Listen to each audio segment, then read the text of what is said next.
Bonsoir. Ce soir, c'est Mamé qui raconte l'histoire d'un bras dans le plâtre. Avec 6 garçons, Maximin, Martin, Corentin, Paulin, Constantin et Quentin, Madame Bijou joue souvent les infirmières.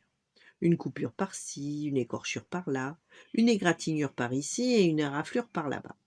Madame Bijou se promène partout avec sa petite trousse pleine de pansements, de rouge et de coton pour soigner les bobos et les bosses de tout le monde.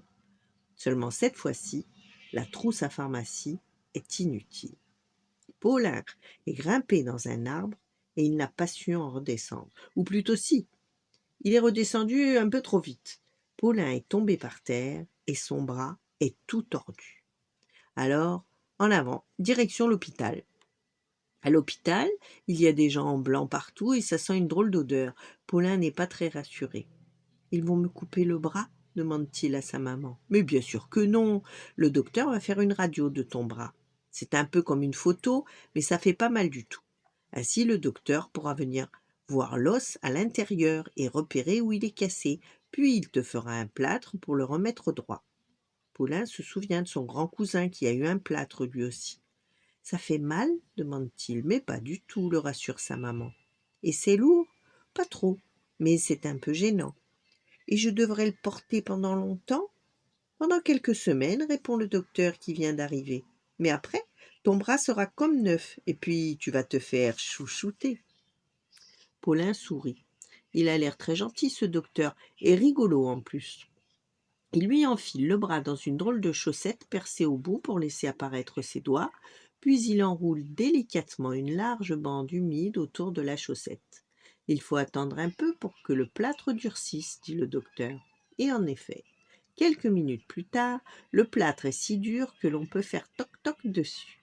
De retour à la maison, Paulin est accueilli par des cris de joie. « Ouah !» s'écrie Constantin. « Ah, un plâtre! Je peux toucher ?»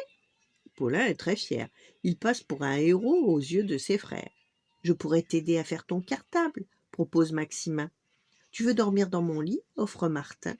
Quel succès! Le docteur n'a pas menti à Paulin. Tout le monde veut s'occuper de lui. Même grand-mère lui prête une aiguille à tricoter pour gratter doucement sous le plâtre quand ça picote. Quant à maman, elle lui promet de ne pas le gronder s'il en met un peu partout en déjeunant. Ce n'est pas facile de se débrouiller avec un bras dans le plâtre. Moi aussi, je veux aider, lance Quentin, le dernier de la famille. Mais tu es trop petit, lui dit Paulin. C'est pas vrai, je suis pas trop petit, je veux aider. Paulin réfléchit un instant. Et si tu décorais mon plâtre, suggère-t-il. Quentin court chercher ses feutres et fait un joli dessin sur le plâtre de Paulin. Alors, tous signent le plâtre tout neuf de Paulin. Maximin, Martin, Corentin, Constantin, et même papa, maman et grand-mère. Voilà. Bonne nuit, faites de beaux rêves, et à demain.